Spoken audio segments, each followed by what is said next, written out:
ಮಾಧ್ಯಮಗಳಲ್ಲಿ ವರದಿಯಾದಂತೆ ಈಗಾಗಲೇ ಲೋಕಾಯುಕ್ತ ತನಿಖಾ ಸಂಸ್ಥೆ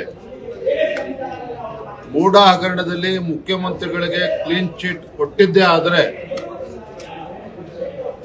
ನಾವು ಭಾರತೀಯ ಜನತಾ ಪಾರ್ಟಿ ಹಲವು ದಿನಗಳಿಂದ ಏನು ಅನುಮಾನಗಳನ್ನು ವ್ಯಕ್ತಪಡಿಸ್ತಾ ಇದ್ವಿ.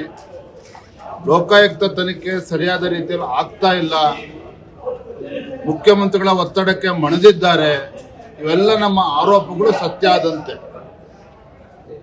ಮೊನ್ನೆ ದಿನ ಎನ್ಫೋರ್ಸ್ಮೆಂಟ್ ಡೈರೆಕ್ಟರೇಟ್ ಒಂದು ಪ್ರೆಸ್ ನೋಟ್ ಅನ್ನು ಕೂಡ ಬಿಡುಗಡೆ ಮಾಡಿದ್ದಾರೆ.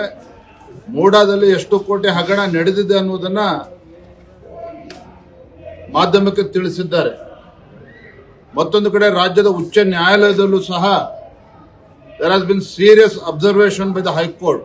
ರಾಜ್ಯದ ಉಚ್ಚ ನ್ಯಾಯಾಲಯ ಮೈಸೂರಿನ ಮೂಡಾ ಹಗರಣದಲ್ಲಿ ಯಾವ ರೀತಿ ಹಗರಣ ಆಗಿದೆ ಅಂತೇಳಿ ಎಳೆಯಾಗಿ ಬಿಚ್ಚಿಡ್ತಕ್ಕಂಥ ಕೆಲಸ ಉಚ್ಚ ನ್ಯಾಯಾಲಯವು ಕೂಡ ಮಾಡಿದೆ.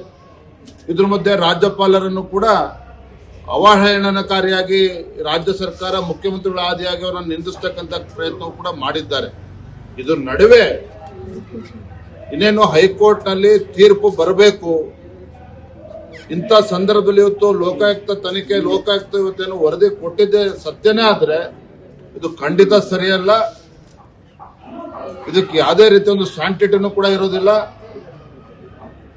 ಮುಖ್ಯಮಂತ್ರಿಗಳ ಒತ್ತಡಕ್ಕೆ ಮಣಿದು ಕ್ಲೀನ್ ಚಿಟ್ ಕೊಡ್ತಕ್ಕಂಥ ಕೆಲಸ ಮೂಡಾದಲ್ಲಿ ಆಗಿದೆ ಅಂತಕ್ಕಂಥದ್ದು ನಮ್ಮೆಲ್ಲರ ಸ್ಪಷ್ಟ ಅಭಿಪ್ರಾಯ. ಇದರ ವಿರುದ್ಧ ನಾವು ಹೋರಾಟವನ್ನು ಕೂಡ ಮಾಡ್ತಾ ಇದ್ವಿ, ವರದಿ ಸತ್ಯನೇ ಆಗಿದ್ರೆ.